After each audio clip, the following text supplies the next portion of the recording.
اس کے پیارے اس سے دور ہو جاتے ہیں، اس کے دفاع کرنے والے اس کے ساتھ نہیں ہوتے ہیں، اس لیے معاشرے کے رویے اس کے ساتھ بدل جاتے ہیں۔ تو اہل علم یہ فرماتے ہیں اسی طریقے سے جب کوئی بچی اپنے ماں باپ کا گھر چھوڑ کے دوسرے گھر میں جاتی ہے تو وہ اپنے خونی رشتوں سے دور ہی تو ہوتی ہے، اس کے ماں باپ اس سے دور ہی تو ہو جاتے ہیں۔ تو اس مقام پہ اس بچی کے ساتھ بھی جو ہے عزت کا معاملہ کرنا بالکل ایسا ہی ہے جیسے کہ آپ ایک یتیم بچے کے ساتھ معاملہ کرتے ہیں۔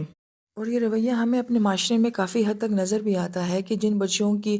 فیملی بیک گراؤنڈ سٹرونگ ہوتے ہیں تو گویا کہ ان بچیوں کے ساتھ تو کچھ بھی کرتے ہوئے اگلا بندہ سوچتا ہے کہ اس کی فیملی سٹرونگ ہے اور وہ ہم سے پوچھ گچھ کرے گی، لہٰذا ان کو تو تنگ نہیں کیا جاتا۔ مگر جو یتیم بچیاں ہوتی ہیں یا پھر وہ بچیاں کہ جن کا فیملی بیک گراؤنڈ اتنا سٹرونگ نہیں ہوتا ہے تو ان کے ساتھ اگلے گھروں میں کیا معاملے کیے جاتے ہیں، انہیں پتہ ہوتا ہے ان کا پوچھنے والا کوئی نہیں ہے، ان کے پیچھے آ کے کھڑے ہونے والا کوئی نہیں ہے، اور وہ بچیاں بیچاری بہت کچھ اسی وجہ سے سہ جاتی ہیں کہ ہمیں پیچھے سے سپورٹ حاصل نہیں ہے۔ پھر اسی طرح کا ایک اور رویہ جسے اللہ پاک بیان فرماتے ہیں وَلَا تَحَاضُّونَ عَلَىٰ طَعَامِ الْمِسْكِينِ، اور تم لوگ مسکین کو کھانا کھلانے کی ترغیب بھی نہیں دیتے ہو۔ یہ بہت ہی خوبصورت آیت مبارکہ ہے۔ اس میں پہلی بات تو اللہ پاک فرما رہے تحازن، تحازن جو ہے وہ حزہ سے ہے، اور حزہ کا مطلب ہوتا ہے دوسرے کو عمل کے لیے شوق دلانا، ترغیب دینا۔ تو یہ تو خود تو وہ اچھا عمل کرتے نہیں ہیں مگر کسی دوسرے کو بھی نہیں کہتے کہ آپ یہ نیکی کر لیں۔ اور اس میں بڑا باریک ایک رویہ بیان کیا گیا ہے، وہ کیا کہ وہ اس لیے دوسروں کو وہ نیکی کرنے کے لیے نہیں کہتے ہیں کہ اگر ہم انہیں کہیں گے کرنے کے لیے تو وہ کہیں گے آپ خود کیوں نہیں کرتے ہیں، لہٰذا نہ میں آپ کو کچھ کہتی ہوں نہ آپ مجھے کچھ کہیں۔ اب یہاں پہ تو یہ ایک مسکین کے کھانے کی بات ہو رہی ہے، لیکن اب اس آیت مبارکہ کو اگر آپ ایک بڑے پس منظر میں دیکھتے ہیں تو ہم زندگی میں بہت ساری جگہوں پہ دوسرے لوگوں کو اس وجہ سے کسی بات سے منع نہیں کرتے کہ اگر ان کو منع کریں گے تو یہ ہم پہ طنز کریں گے تم خود کیوں نہیں کرتے ہو، لہٰذا ہم کسی کو نیکی کی دعوت نہیں دیتے، ہم کسی کے گناہ کو چھوڑنے کے لیے اس کو نہیں کہتے، اس لیے کہ وہ کہے گا کہ تم خود یہ گناہ کیوں نہیں چھوڑتے ہو۔ اس لیے بڑے خوبصورت انداز میں اللہ پاک نے انسانی شخصیت کی اس کمزوری کو بیان کیا ہے کہ وہ کس منہ سے کسی دوسرے کو نیکی کرنے کے لیے کہے گا کہ اسے پھر خود بھی وہ نیکی کرنی پڑ جائے گی۔ پھر مفسرین کرام جو فرماتے ہیں کہ آیت مبارکہ میں جو ہے وہ طعام المسکین کہا ہے، اطعام المسکین نہیں کہا۔ اطعام اور طعام کا فرق یہ ہوتا ہے، اطعام ہوتا ہے کہ میں اپنا کھانا کسی کو کھلا دوں، اور طعام کا مطلب یہ ہوتا ہے کہ اس کا کھانا اسی کو کھلا دیا جائے۔ تو اللہ پاک یہ فرماتے ہیں کہ تم مسکین کا ہی کھانا اس کو کھلانے کی ترغیب کیوں نہیں دیتے، یعنی آپ اپنے مال میں سے جو کچھ بھی کسی کو دے رہے ہوتے ہیں وہ آپ اس کے اوپر احسان نہیں کر رہے ہوتے ہیں، دراصل میں یہ اسی کا مال ہوتا ہے جو اللہ پاک نے آپ کے مال میں رکھا ہوا ہوتا ہے، صرف آپ کی آزمائش کے لیے کہ آپ اپنے مال میں سے اس طبقے کو کتنا دیں گے۔ جیسے حدیث پاک کا مفہوم بھی بیان کیا جاتا ہے کہ بہت سارے لوگوں کے حقوق جو ہیں وہ اللہ پاک نے تمہارے مالوں میں رکھ دیے ہوتے ہیں، جب تک تم وہ حقوق ادا کرتے رہو گے اللہ تمہارے مالوں میں وہ مال دیتے رہیں گے، جب تم وہ دینا چھوڑ دو گے اللہ تمہارے مالوں میں سے وہ کمی کرنا شروع کر دیں گے۔ ہم یہی اصحاب الجنہ کا جو واقعہ قرآن پاک میں بیان ہوتا ہے کہ جب تک انسان اپنے مال میں سے اس محروم طبقے کو دیتا رہتا ہے اللہ اس کو دیتے رہتے ہیں، اور جب ہم یہ سمجھتے نہیں ہمارے پہ برڈن پڑ گئے ہیں ان کو دینے سے ہمارا اپنا ہاتھ ٹائٹ ہو جاتا ہے، تو جب انسان اپنا ہاتھ رکتا ہے تو پھر عرش کی طرف سے بھی ہاتھ رک جاتا ہے۔ اس لیے بہت ہی پیارا انداز اللہ پاک کا طعام المسکین کہ جو کھانا تم ان کو کھلاتے ہو دراصل میں وہ انہی کا تھا، تم نے انہیں کھلا کے کوئی احسان نہیں کیا ہے۔ اور یہاں پہ انسانی سوچ کی بھی بڑی اصلاح ہوتی ہے کہ میں چاہے جتنی بھی نیک ہوں لیکن دیتے ہوئے ایک اظہار تفخر میرے اندر آ ہی جاتا ہے کہ میں دینے والی، میں دے رہی ہوں، میں سپورٹ کر رہی ہوں۔ تو آیت مبارکہ یہ کہتی ہیں نہیں، جو آپ دے رہے ہیں کسی کو دراصل میں وہ اسی کا ہی ہے، آپ نے اپنا تو کچھ اس کو دیا نہیں ہے، لہٰذا دینے کا انداز ہی انسان کا بدل جاتا ہے۔ کیا میں جب کسی کو دیتی ہوں تو میری یہ سوچ ہوتی ہے کہ یار یہ تو اسی کا حصہ تھا اور میں نے اس کو دے دیا، اس میں میرا تو کوئی کمال نہیں ہے۔ تو کوئی کہ آپ کی سوچ کی اصلاح جو ہے یہ آیت مبارکہ کر رہی ہے۔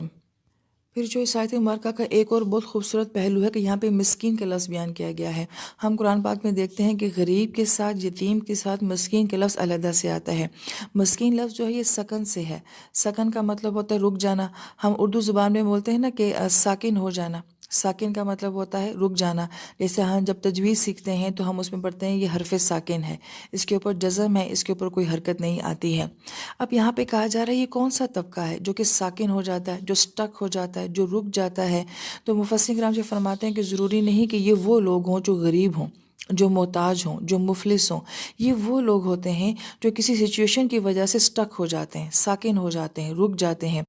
مثلاً جیسے کارپینٹر ہے، اب اس کا سارا کام اس کے ہاتھ کا ہے، اگر خدا نخواستہ اس کے ہاتھ میں کوئی ایسی بیماری آ جاتی ہے تو وہ اپنی روزی کمانے سے جو ہے وہ رک گیا ہے۔ کسی کا کام ایسا ہے کہ جو کہ آنکھوں کا ہے، اگر اس کی بینائی چلی جاتی ہے تو گویا کہ وہ اپنے کام سے رک گیا ہے۔ مثلاً ایک ایونٹ کوئی ٹیکسی ڈرائیور ہے، اس کی ٹیکسی چوری ہو جاتی ہے تو وہ اپنے کام سے رک گیا ہے۔ اور اس سے بھی آسان مثال یہ کہ انسان کا کام کاروبار بالکل ٹھیک چل رہا ہوتا ہے، مگر اس کو کوئی ایسی بیماری لگ جاتی ہے کہ اب وہ کام کرنے کے قابل نہیں رہتا تو گویا کہ اب وہ رک گیا ہے۔ اسی طریقے سے ایک بوڑھا انسان کہ وہ جب تک تھا تو وہ اچھا کما لیتا تھا، اب اگر وہ بوڑھا ہو گیا ہے تو اب وہ کمانے سے رک گیا ہے۔ تو گویا کہ ساکن جو ہے، مسکین لفظ جو ہے، یہ بہت خوبصورت ہے کہ ہمارے معاشرے کے وہ لوگ جو بظاہر ہو سکتا ہے دیکھنے میں آپ کو قطعاً مفلس محتاج نہ لگیں، مگر سچویشن کی وجہ سے جو ہے وہ سٹک ہو گئے ہیں۔ جس کی ایک بہترین مثال جو ہے، جیسے یہ کرونا کے حالات ہیں، کتنے لوگ ایسے تھے جن کا اچھا کاروبار تھا مگر ان کو بیک لگ گیا ہے اور وہ ڈاؤن ہوتے جا رہے ہیں، تو گویا کہ وہ حالات کی وجہ سے کیا ہو گئے، ساکن ہو گئے ہیں۔ ایسے طبقے کو سپورٹ کرنا، ایسے طبقے کو دینا ہے، وہ اس آیت مبارکہ میں آتا ہے۔ اور اللہ پاک کی شان دیکھیں کہ اللہ تعالیٰ اپنے بندوں میں سے ہر بندے کی سچویشن کے مطابق جو ہے وہ حالات اپنے قرآن میں ظاہر کر کے جو دوسرے مال والے لوگ ہیں ان کی توجہ اس طرف دلاتے ہیں کہ یتیم ایک مختلف سچویشن ہے، محتاجی بالکل ایک مختلف سچویشن ہے، فقر اور فاقہ ہونا یہ بالکل ایک مختلف صورتحال ہے، مگر مسکین کی صورتحال بالکل مختلف ہے کہ وہ کسی کے آگے ہاتھ پھیلا بھی نہیں سکتا، اپنی مجبوری کسی کو بتا بھی نہیں سکتا، مگر اندر ہی اندر جو ہے وہ حالات کی سختی کو بھی سہ رہا ہے۔ اب کتنے ہمارے ٹیچرز ایسے ہیں جن کی تنخواہیں ان کو نہیں مل رہی ہیں اور جن کی تنخواہوں پہ ان کے گھر چلا کرتے ہیں۔ اس طرح کے کتنے معاملات جو ہیں جو ہمیں آج کل نظر آتے ہیں۔ تو ایسے لوگوں کو دینا جو ہے وہ طعام المسکین ہے۔ اور پھر مفسرین کرام یہ فرماتے ہیں مسکین تو سریعام پہچانا بھی نہیں جاتا، آپ اس کو دیکھ کے تو اندازہ نہیں لگا سکتے کہ یہ مسکین ہے۔ تو گویا کہ یہ آیت مبارکہ تحاس کے لفظ سے بھی کہ شوق دلانا، ترغیب دلانا، اور جب آپ کسی چیز کو شوق یا ترغیب سے کرتے ہیں تو اس کو بڑا ڈھونڈ ڈھونڈ کے تلاش کر کے پھر آپ اس کام کو کرتے ہیں۔ تو گویا کہ مسکین کو جو ہے کسی بھی کس طرح سے فیسیلیٹیٹ کرنا، اس کے لیے آپ کو اس کو تلاش کرنا پڑے گا، آپ کو اس کو ڈھونڈنا پڑے گا، آپ کا سوشل سرکل اس کے لیے مضبوط ہونا پڑے گا۔ اور اس کی بہترین مثال تو نماز ہے۔ اگر 5 وقت میں ایک پورا محلہ ایک جگہ پہ کھڑا ہو کے نماز پڑھتا ہے، کیا ایک دوسرے کے حالات ہمیں نہیں پتہ چلیں گے؟ کوئی اس طرح کی روحانی گیدرنگ اور ایسی گیدرنگ کہ جس میں ریا دکھاوا نہ ہو۔ اب دیکھیں اگر ایک دنیا کا فنکشن ہے تو وہاں تو مجھے اپنا آپ دکھانا پڑتا ہے، اپنا سٹینڈرڈ مینٹین کرنا پڑتا ہے، تو وہاں جا کے میری مسکینی تو ظاہر نہیں ہوگی، مگر کوئی ایک جگہ تو ایسی ہونی چاہیے جہاں انسان اپنے آپ کو ظاہر کر سکے، اور وہ اللہ کے گھروں کے سوا اور کون سی جگہ ہو سکتی ہیں۔ اس لیے جو اللہ پاک 5 نمازوں کا نظام بتاتے ہیں نا، وہ یہ کہ تمہارے ایک دوسرے سے تعلقات رہیں اور تمہارے اندر ایک سوشل گیدرنگ ہو اور تمہارا آپس میں ایک تعلق ہو اور تمہیں ایک دوسرے کے حالات، اولادوں سے ہر طرح کی واقفیت حاصل ہو۔ تو بہرحال اللہ تعالیٰ ہمیں جو ہے ہر طبقے کو، اگر اللہ تعالیٰ نے ہمیں دینے والا بنایا ہے تو ہمیں ان تک پہنچنے کی توفیق نصیب فرمائے۔